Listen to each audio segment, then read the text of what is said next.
يا أيها الذين آمنوا اتقوا الله حق تقاته ولا تموتن إلا وأنتم مسلمون يا أيها الناس اتقوا ربكم الذي خلقكم من نفس واحدة وخلق منها زوجها وبث منهما رجالا كثيرا ونساء واتقوا الله الذي تساءلون به والأرحام إن الله كان عليكم رقيبا يا أيها الذين آمنوا اتقوا الله وقولوا قولا سديدا يصلح لكم أعمالكم ويغفر لكم ذنوبكم ومن يطع الله ورسوله فقد فاز فوزا عظيما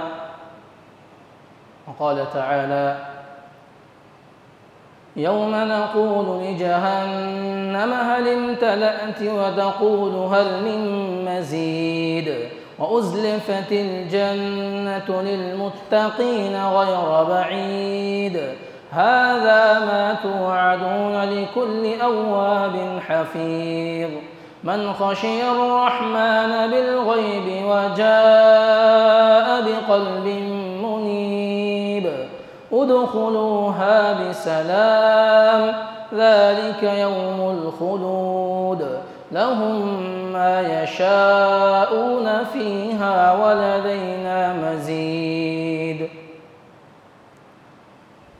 وقال تعالى في سورة النساء ومن يطع الله والرسول فأولئك مع الذين أنعم الله عليهم من النبيين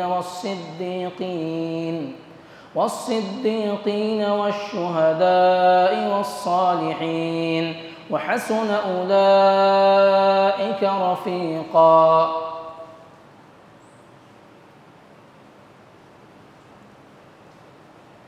সমস্ত প্রশংসা সমস্ত গুণগান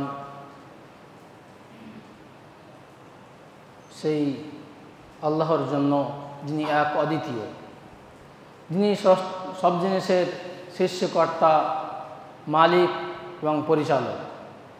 তিনি হচ্ছেন একমাত্র ইবাদতযোগ্য।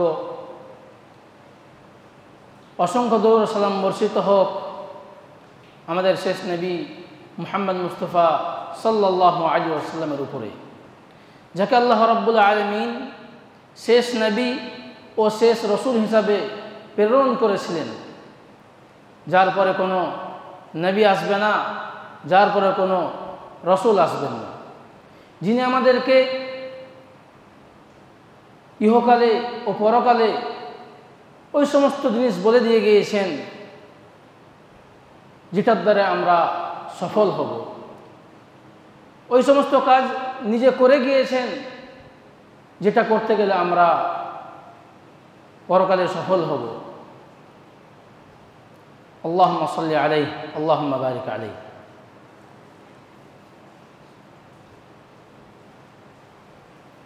আরবি মাসের রবিউল আউয়াল মাস শুরু হয়ে গিয়েছে। এই মাসের মধ্যে অনেক শিরক ও বিদআত আমাদের সমাজে হয়ে থাকে।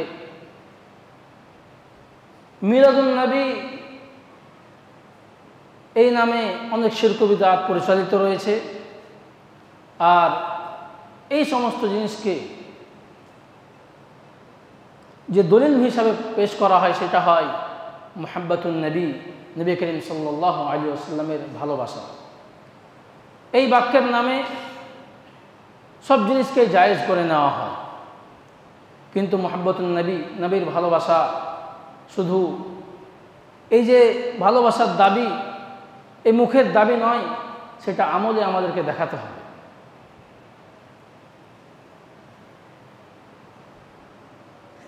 দুনিয়া ও আখিরাতের মধ্যে সব থেকে যদি কোনো ব্যক্তি সফল হয়, সেই ব্যক্তিকে সফল বলা যায় যেই ব্যক্তি কিয়ামতের দিন জান্নাতে প্রবেশ করবে এবং জাহান্নাম থেকে দূরে থাকবে। এই ব্যাপারে আল্লাহ রাব্বুল আলামিন কোরআন মাজিদের মধ্যে বলেন, কুল্লু নাফসিন যায়িকাতুল মাউত وإنما توفون أجوركم يوم القيامة فمن زحزح عن النار وأدخل الجنة فقد فاز وما الحياة الدنيا إلا متاع الغرور। যে প্রত্যেক জীবকে মরতে হবে, সবাইকে মৃত্যুবরণ করতে হবে।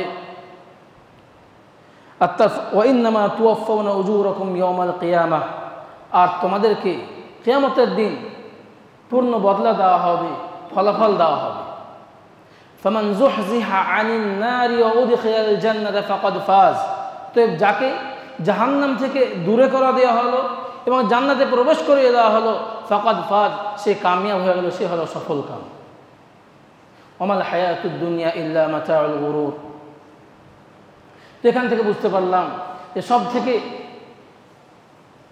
ভাগ্যবান ব্যক্তি সেই আর সফল ব্যক্তি সেই যে কিয়ামতের দিন জান্নাতে প্রবেশ করবে।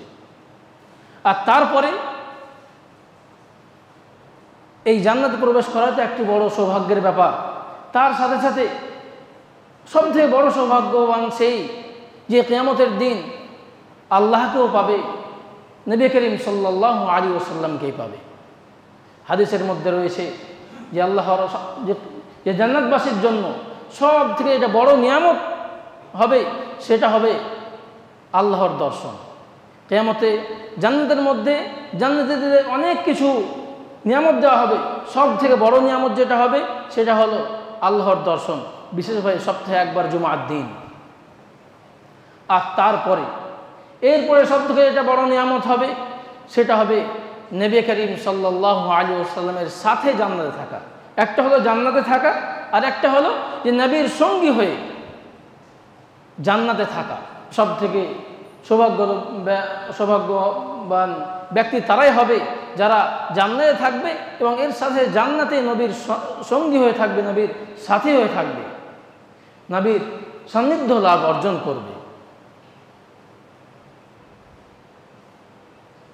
নবী করিম সাল্লাল্লাহু আলাইহি ওয়াসাল্লামের ভালোবাসার যে অনেক কিছু দাবি রয়েছে, তার মধ্যে একটি দাবি হলো যে প্রত্যেক মুমিন, প্রত্যেক মুসলিম এটা আশা রাখবে, আকাঙ্ক্ষা রাখবে যে কিয়ামতের দিন আমি নবী করিম সাল্লাল্লাহু আলাইহি ওয়াসাল্লামের সঙ্গী হয়ে জান্নাতে থাকব। এই ব্যাপারে কিছু সাহাবীগণ নবী করিম সাল্লাল্লাহু আলাইহি ওয়াসাল্লামকে জিজ্ঞাসা করেছিলেন যে আল্লাহর রাসূল, আমি আপনার সাথে জান্নাতে সঙ্গী হয়ে থাকতে চাই, আপনার নৈকট্যে থাকতে চাই। এই ব্যাপারে নবী করিম সাল্লাল্লাহু আলাইহি ওয়াসাল্লাম এর উত্তরে এটা বলেননি যে এটা সম্ভব নয়, হবে না, বরঞ্চ নবী করিম সাল্লাল্লাহু আলাইহি ওয়াসাল্লাম এরকম কিছু কথা বলে দিয়েছেন যে কি করতে গেলে তুমি আমার সঙ্গী হতে পারবে। যেমনভাবে সাহাবাগণ জিজ্ঞাসা করার পরে নবী করিম সাল্লাল্লাহু আলাইহি ওয়াসাল্লাম ওটার ব্যাপারে ইনকার করেননি, তেমনভাবে নবী করিম সাল্লাল্লাহু আলাইহি ওয়াসাল্লাম নিজে থেকে কিছু আমল বলে দিয়ে গিয়েছেন যে আমলগুলো করতে গেলে আপনি কিয়ামতের দিন নবী করিম সাল্লাল্লাহু আলাইহি ওয়াসাল্লামের সাথে জান্নাতের সঙ্গী হয়ে থাকতে পারবো ইনশাআল্লাহ। তো মূল কথা, এবার আমাদেরকে জানতে হবে ওই সমস্ত কি আমল রয়েছে যে আমল করতে গেলে আমরা নবীর সঙ্গী হতে পারবো জান্নাতে। দেখে আমরা জেনে নিই কি আমল রয়েছে। একটি আমল হলো যে আল্লাহ এবং আল্লাহর রাসূলের আনুগত্য করা, আল্লাহ রাসূলের কথা মতো চলা। এইদিকে আল্লাহ রাব্বুল আলামিনের বিধান আসবে, ওইদিকে পালন হবে। যে সমস্ত আমল আমাদেরকে করতে বলেছেন সেটা করতে হবে, যেটা থেকে বিরত থাকতে বলেছেন সেটা বেঁচে থাকতে হবে। যেটাই বিধান আসুক না কেন, যখনই কোনো বিধান আসবে আমাদেরকে মাথা মতো করে সেটা মেনে নিতে হবে, অনুকরণ করতে হবে, আল্লাহ রাসূলের আনুগত্য করতে হবে। এই মর্মে যে আয়াতটি খুতবে মাসনুর পরে আপনাদের সামনে পাঠ করেছি, সেই আয়াতের ব্যাপারে হাদিসের মধ্যে রয়েছে একজন সাহাবী, অন্য হাদিসে রয়েছে সাওবান রাদিয়াল্লাহু আনহু, তিনি বলেন যে তিনি নবী করিম সাল্লাল্লাহু আলাইহি ওয়াসাল্লামকে কাছে এসে বললেন, হে আল্লাহর রাসূল, আমি আপনাকে খুব বেশি ভালোবাসি, এত বেশি ভালোবাসি যে আমি যখন আপনার কাছ থেকে দূরে থাকি, বাড়িতে থাকি, বাজারে থাকি, অন্য কোনো জায়গায় থাকি, তেমন আমার অবস্থা হয় যদি আপনাকে না দেখে নিই আমার অন্তরে শান্তি আসে না। তখন আমি আপনাকে দুনিয়াতে আসি, আপনাকে দেখে নিই আর আমার হৃদয়ে শান্তি পাই। তারপরে আমি মনে করি, স্মরণ করি যে একদিন তো আমাকে আপনাকে মৃত্যুবরণ করতে হবে, তারপরে যদি আমি জান্নাতে যাই তো আমি মনে করছি যে আপনার যে স্তর থাকবে তার থেকে আমি নিচুতে থাকব।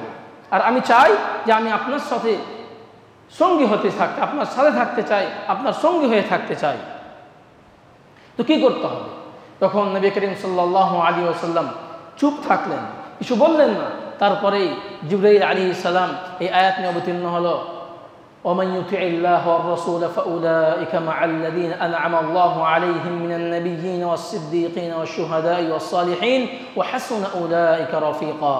যে ব্যক্তি আল্লাহর রাসূলের অনুগত্য করবে, কথা মতো চলবে, তারা থাকবে কিয়ামতের দিন তাদের সাথে যাদের উপর আল্লাহ রাব্বুল আলামিন অনুগ্রহ করেছেন, মিনান নবিয়্যিন নবীদের সাথে, ওয়াস-সিদ্দীকিন শহীদের সাথে, যে আল্লাহর রাস্তায় জিহাদ করতে করতে শহীদ হয়ে গেছেন তাদের সাথে, ওয়াস-সালিহিন ওয়াস-সিদ্দীকিন যারা সত্যবাদী সিদ্দিক তাদের সাথে, ওয়াস-সালিহিন এবং যারা সৎ তাদের সাথে কিয়ামতের দিন থাকবে। ওয়া হাসুনা উলাইকা রাফিকা, আর এরা হলো উত্তম সঙ্গী।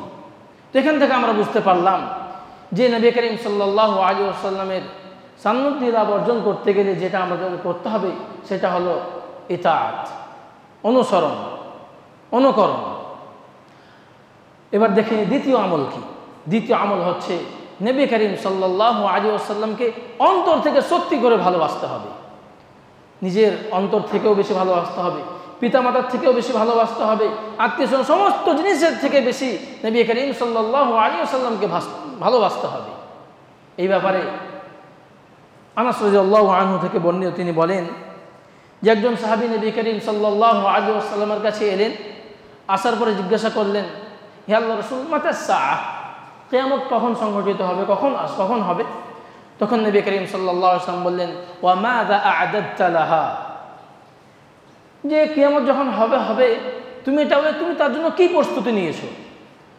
তো সাহাবী রাদিয়াল্লাহু আনহু তখন বললেন, হে আল্লাহর রাসূল, লা শাই, আমি বড় কিছু করিনি, ইল্লা আন্নী উহিব্বুল্লাহ ওয়া রাসূলাহ, হ্যাঁ আমি আল্লাহ ও আল্লাহর রাসূলকে অন্তর থেকে ভালোবাসি। তখন নবী করিম সাল্লাল্লাহু আলাইহি ওয়াসাল্লাম বললেন, আনতা মা'a মান আহবাবতা, যে তুমি তাদের সাথেই থাকবে যাদেরকে তুমি ভালোবাসো। এই হাদিস যে বর্ণনাকারী আনাস রাদিয়াল্লাহু আনহু তিনি বলেন যে আমরা যত কিছু জিনিস থেকে খুশি হয়েছি, এই কথা নবী করিম সাল্লাল্লাহু আলাইহি ওয়াসাল্লামের অনেক কথা বলেছেন নবী করিম সাল্লাল্লাহু আলাইহি ওয়াসাল্লাম, যত বেশি খুশি এই কথাতে হয়েছি, অন্য কোনো কথাতে হয়নি। আর তিনি আরও বলেন, অর্থাৎ আনাস রাদিয়াল্লাহু আনহু আরও বলেন, ফাআনা উহিব্বুন নবী সাল্লাল্লাহু আলাইহি ওয়াসাল্লাম ওয়া আবু বকর ওয়া উমর, যে আমি আল্লাহর নবী সাল্লাল্লাহু আলাইহি ওয়াসাল্লাম ও উমর, আবু বকর ও উমরকে ভালোবাসি, ওয়া আরজু আন আকুনা মাআহুম বিহুব্বি ইয়াহুম, আর আমি আশাবাদী যে কিয়ামতের দিন আমি তাদের সাথেই থাকব তাদেরকে ভালোবাসার কারণে। ওয়া ইল্লাম আ'মাল বিমিসলি আ'মালিহিম, যদিও আমি তাদের মতো আমল করতে পারবো না। তো দ্বিতীয় যেটা আমল হচ্ছে সেটা হচ্ছে আমাদেরকে নবী করিম সাল্লাল্লাহু আলাইহি ওয়াসাল্লামকে সত্যি ভালোবাসতে হবে। ভালোবাসা শুধু মুখের দাবির নাম নয়, ভালোবাসা কারোর উপর হতে গেলে তার কথা মতো চলতে হবে, এমনভাবে ভালোবাসতে হবে যে আপনাকে দেখে যেন মনে হয় যে আপনি সত্যি তাকে ভালোবাসেন। আপনার কথাবার্তা, আপনার চলন ফিরন এরকম হতে হবে যে কেউ দেখলে মনে করবে যে হ্যাঁ, এটা নবী করিম সাল্লাল্লাহু আলাইহি ওয়াসাল্লাম এভাবে চলতেন, নবী করিম সাল্লাল্লাহু আলাইহি ওয়াসাল্লাম আদর্শে সে কথা বলছেন। শুধু এরকম নয় যে মুখে দাবি করবো যে আমি আল্লাহ রসুলকে ভালোবাসি, আর কাজ হবে নবী করিম সাল্লাল্লাহু আলাইহি ওয়াসাল্লাম যেটাকে অপছন্দ করেন, এটা নয়। ওই জন্য দেখবেন আবু তালিব, নবী করিম সাল্লাল্লাহু আলাইহি ওয়াসাল্লামের নিজস্ব চাচা, তিনি নবী করিম সাল্লাল্লাহু আলাইহি ওয়াসাল্লামকে অনেক ভালোবাসতেন, তিনার জন্য অনেক কষ্ট সহ্য করেছেন। কিন্তু যেহেতু শুধু ভালোবাসাটা যথেষ্ট নয়, তিনি নবী সাল্লাল্লাহু আলাইহি ওয়াসাল্লাম ঈমান আনেননি, ওনার কথা মতো চলেননি, অতএব তার ঠিকানা জান্নাত হয়নি। কেন? যে শুধু ভালোবাসাই সব কিছুই নয়, ভালোবাসার যে দাবি রয়েছে সেগুলো পূরণ করতে হবে। ওটা যেন আমাদের আমলে দেখতে পাওয়া যায়, আমাদের কথাবার্তায় দেখতে পাওয়া যায়। আল্লাহ যেন আমাদেরকে সবাইকে নবী করিম সাল্লাল্লাহু আলাইহি ওয়াসাল্লামকে সত্যি করে ভালোবাসার তৌফিক দেন, আমিন। তৃতীয় আমল হচ্ছে যেটা করতে গেলে আমরা নবী করিম সাল্লাল্লাহু আলাইহি ওয়াসাল্লামের সান্নিধ্য লাভ অর্জন করতে পারবো, সেটি হচ্ছে বেশি বেশি করে নাফিল সালাত আদায় করতে হবে, বেশি বেশি করে নাফিল নামাজ পড়তে হবে। এই মর্মে রবিআ ইবনে কাব রাদিয়াল্লাহু আনহু তিনি বলেন যে কুনতু আবিতু মা রাসূলিল্লাহি সাল্লাল্লাহু আলাইহি ওয়াসাল্লাম ফাআতাইতুহু বিওয়াদুইন ওয়া হাজাতিহি বিওয়াদুইহি ওয়া হাজাতিহি,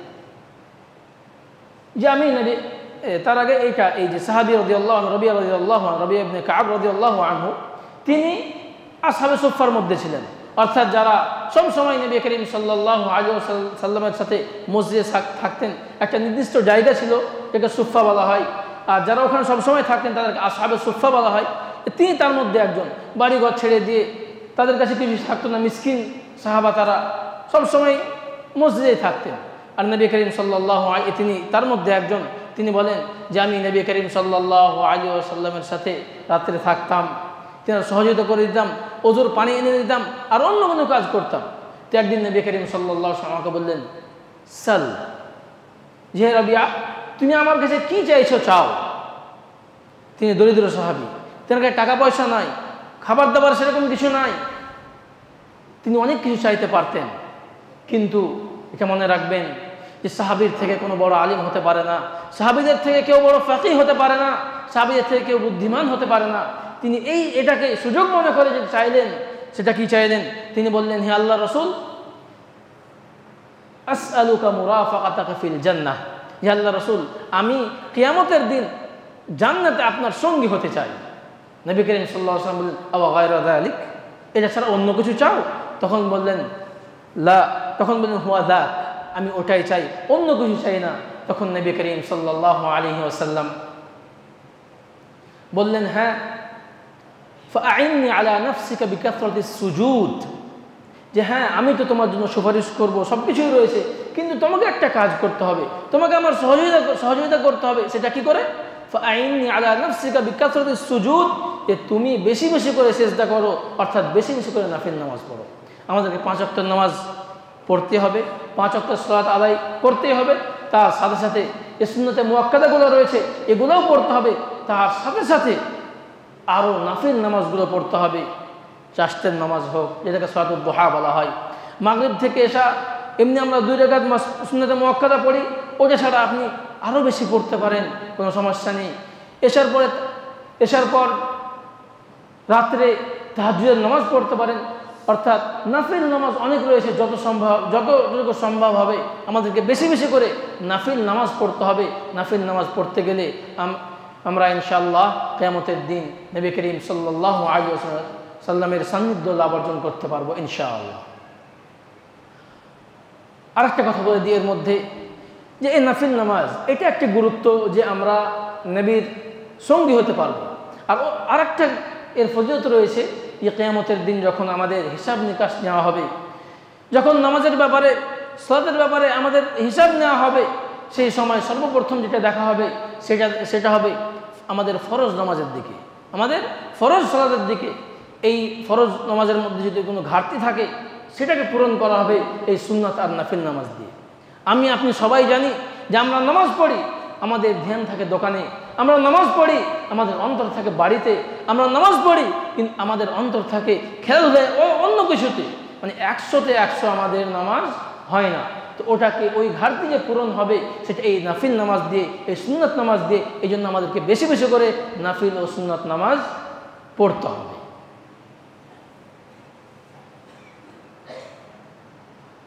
তো যেমনভাবে এটা একটি গুরুত্ব। আর যে বিষয়ে ছিলাম সেই বিষয়, যে কিয়ামতের দিন আমরা বেশি বেশি করে নাফিল নামাজ পড়তে গেলে কিয়ামতের দিন আমরা নবীর সান্নিধ্য অর্জন করতে পারবো ইনশাআল্লাহ। 4 নম্বর আমল হচ্ছে যে নবী করিম সাল্লাল্লাহু আলাইহি ওয়াসাল্লামের প্রতি দরুদ পাঠ করা।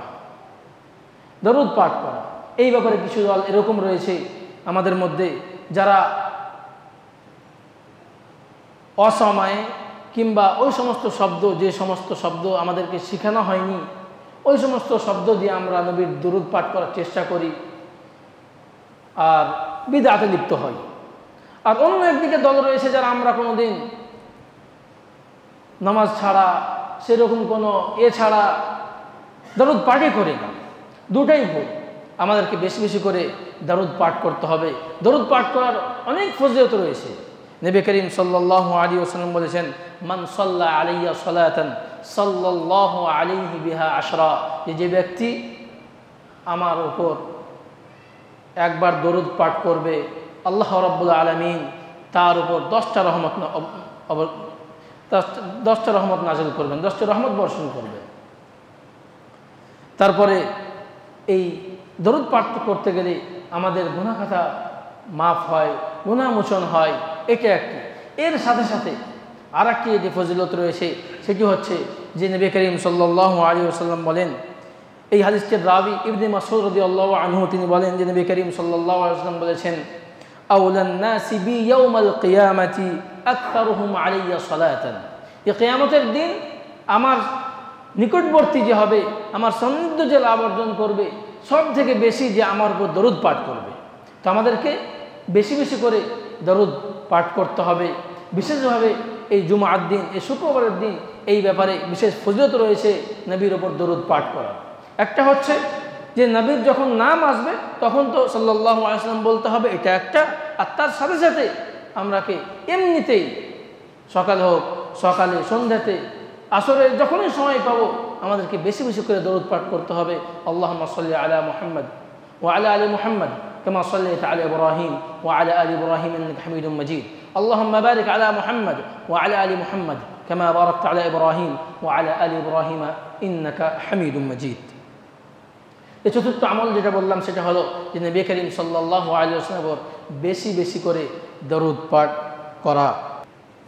আমরা যে বিষয় নিয়ে আলোচনা করছিলাম সেটা হচ্ছে যে কি আমল রয়েছে যে আমল করতে গেলে আমরা কিয়ামতের দিন নবী করিম সাল্লাল্লাহু আলাইহি ওয়াসাল্লামের সাথে জান্নাতে সঙ্গী হতে পারবো, তিনার নৈকট্য লাভ অর্জন করতে পারবো। তার মধ্যে 4টি বললাম। আর 5 নম্বর আমল হচ্ছে যে উত্তম চরিত্রের অধিকারী হতে হবে। উত্তম চরিত্রের অধিকারী হতে হবে। একটি ভালো মুসলিম হতে গেলে আমাদেরকে আমাদের চরিত্র যেন ভালো হয়।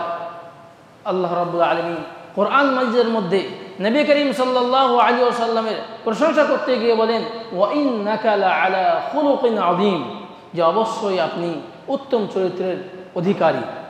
অন্য হাদিসে নবী করিম সাল্লাল্লাহু আলাইহি ওয়াসাল্লাম বলেছেন যে কিয়ামতের দিন দাঁড়িপাল্লায় সব থেকে যে জিনিসটার ওজন হবে সেটা হচ্ছে উত্তম চরিত্র।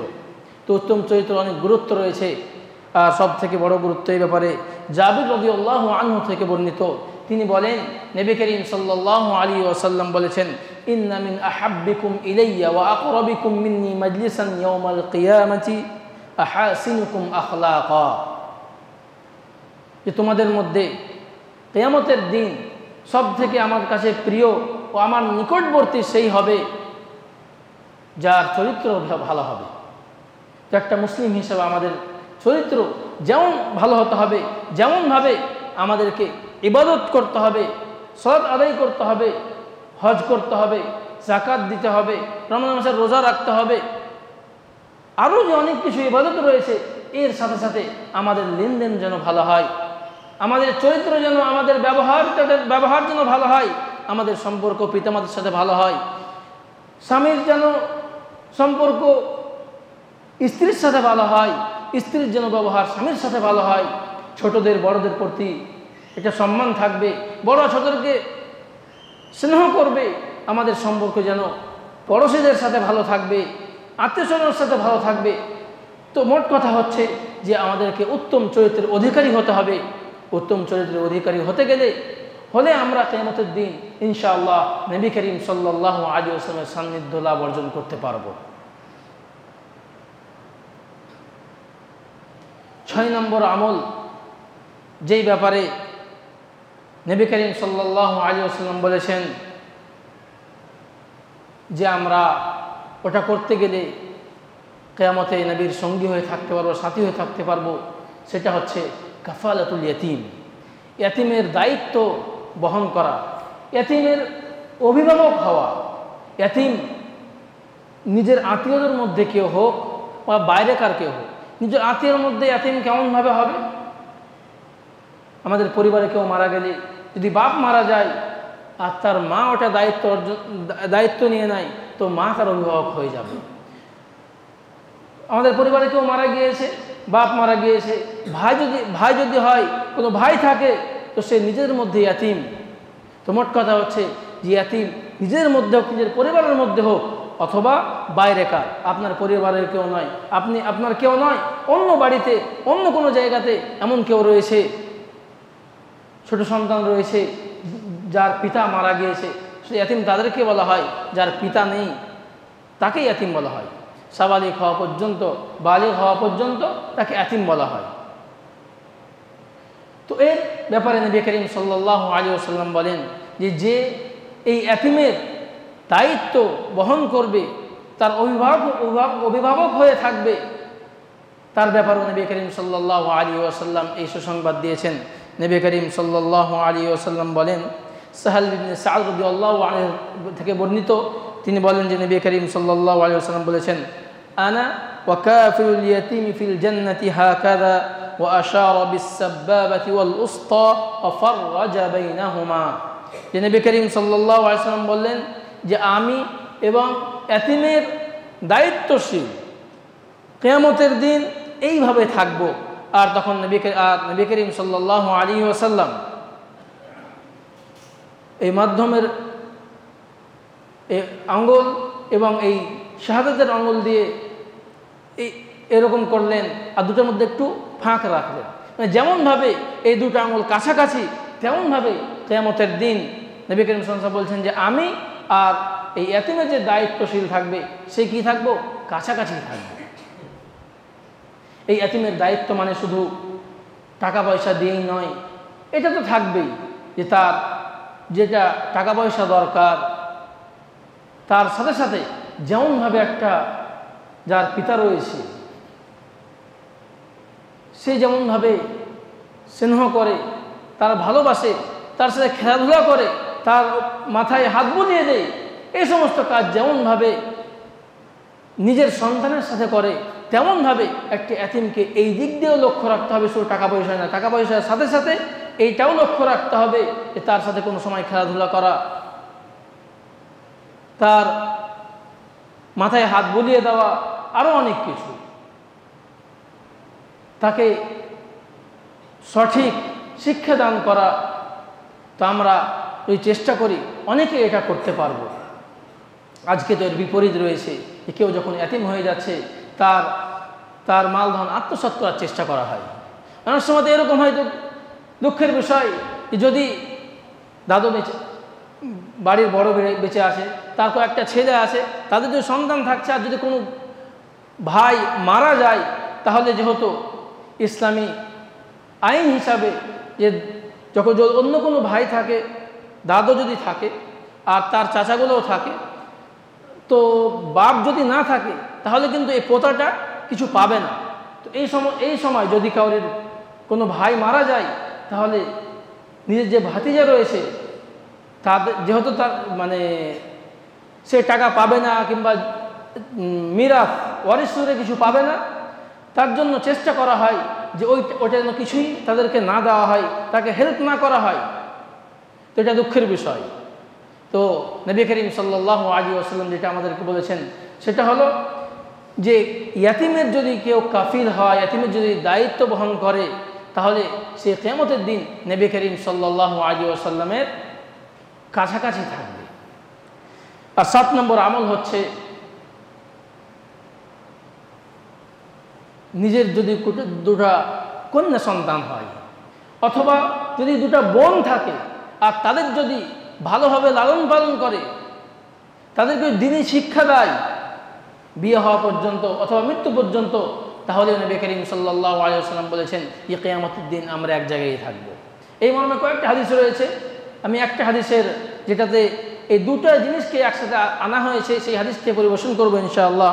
নবী করিম সাল্লাল্লাহু আনহু থেকে বর্ণিত, তিনি বলেন, নবী করিম সাল্লাল্লাহু আলাইহি ওয়াসাল্লাম বলেন, মান আলা ইবনাতাইন আও থালাথা বানাতিন আও উখতাইন আও থালাথা আখাওয়াতিন হাত্তা ইয়াবিননা আও ইয়ামুতা আনহুন্না কুনতু আনা ওয়া হুয়া কাহাতাইনি ওয়া আশারা বিউসবুআইহি আস-সাব্বাবাতা ওয়াল উসতা।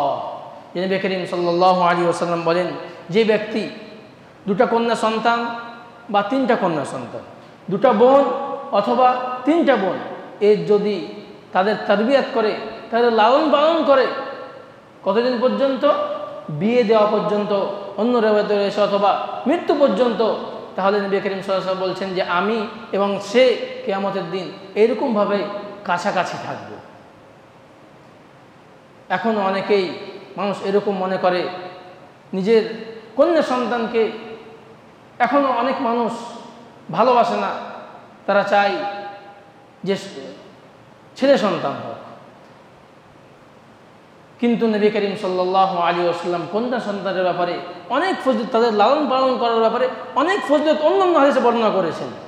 আজকে আমার যে বিষয় রয়েছে ওই বিষয়ের মধ্যে যে ফজিলত, সেটা হচ্ছে এটাই যে কিয়ামতের দিন নবীর সান্নিধ্য লাভ অর্জন করতে গেলে তাদের ভালোভাবে লালন পালন করতে হবে, তাদেরকে দিনের শিক্ষা দিতে হবে, তাদেরকে দিন বোঝাতে হবে, তাদেরকে পর্দার বিধান বোঝাতে হবে, আরও অন্য কিছু যে সমস্ত জিনিস তাদেরকে ইহকালে ও পরকালে কল্যাণময় করে তুলবে, সেই সমস্ত জিনিস তাদের জ্ঞান দিতে হবে এবং তাদের ভালোভাবে তারবিয়াত করতে হবে। তাহলে নবীর সান্নিধ্য লাভ অর্জন করতে পারা যাবে ইনশাআল্লাহ। আর লাস্ট সেটা হচ্ছে যে দোয়া করা। এই দোয়া আমাদেরকে করতে হবে।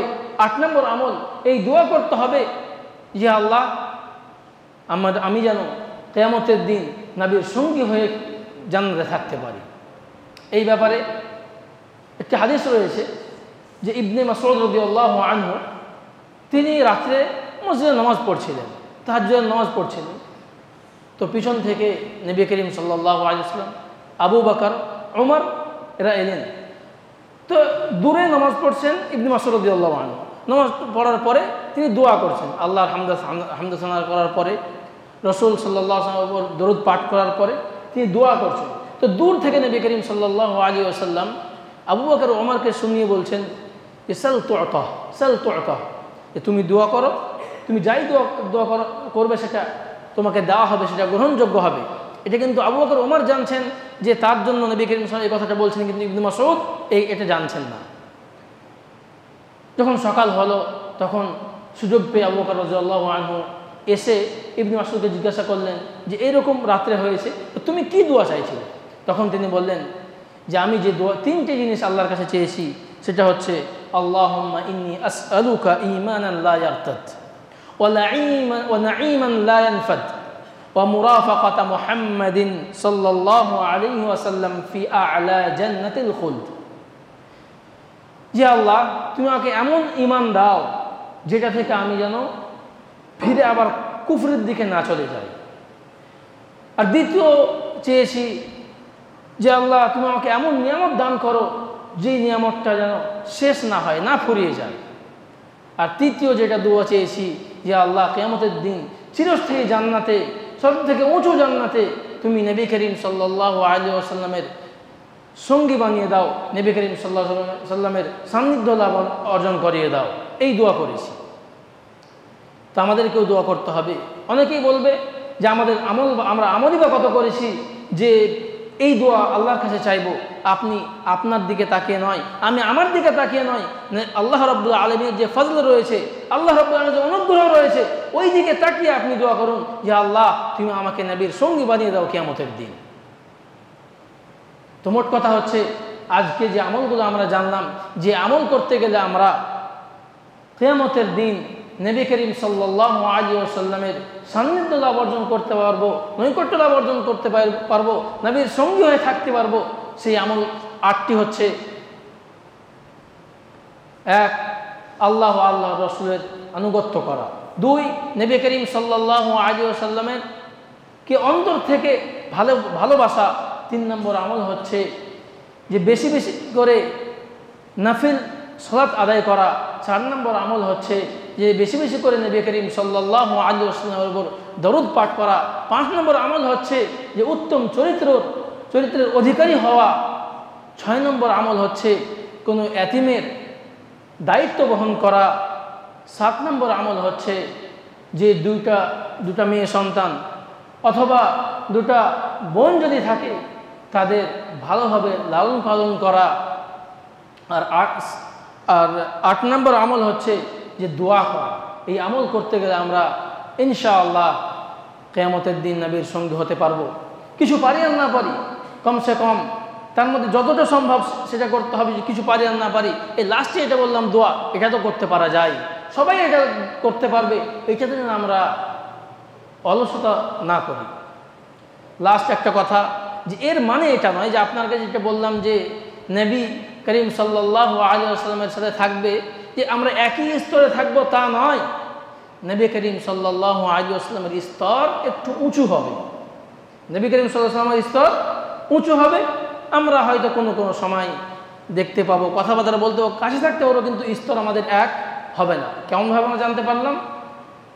আজানের পরে যে দোয়া আমাদেরকে শেখানো রয়েছে, তার মধ্যে একটি দোয়ার মধ্যে ওয়াসিলা রয়েছে। নবী করিম সাল্লাল্লাহু আলাইহি ওয়াসাল্লাম অন্য হাদিসে বলেছেন যে ওয়াসিলা একটা মর্যাদা, একটা স্তর, একটা সম্মানের জায়গা, যে আল্লাহ রাব্বুল আলামিন কিয়ামত থেকে নিয়ে, কিয়ামত বলছে যে আদম থেকে নিয়ে কিয়ামত পর্যন্ত যতগুলো মানুষ আসবে, আদম থেকে নিয়ে কিয়ামত পর্যন্ত যতগুলো মানুষ আসবে, তার মধ্যে থেকে একজনকেই এই মর্যাদা দেওয়া হবে, এই স্তরে রাখা হবে। আর নবী করিম সাল্লাল্লাহু আলাইহি ওয়াসাল্লাম বলছেন যে আমি আশাবাদী যে আমাকেই এটা দেওয়া হবে, ওয়াসিলা জায়গাটা। অর্থাৎ নবী করিম সাল্লাল্লাহু আলাইহি ওয়াসাল্লাম স্তর আমাদের থেকে উঁচু থাকবে, কিন্তু হ্যাঁ, যেমনভাবে দুনিয়াতে নবী করিম সাল্লাল্লাহু আলাইহি ওয়াসাল্লাম বাড়িতে থাকতেন, মসজিদে, আরও অন্য জায়গাতে নবীর সাথে সাহাবাদের সাক্ষাৎ হতো, তেমনভাবেই মজলিসে সাক্ষাৎ হতো, তেমনভাবেই কিয়ামতেও জান্নাতে নবী করিম সাল্লাল্লাহু আলাইহি ওয়াসাল্লাম তিনি উঁচু স্তরে থাকবেন।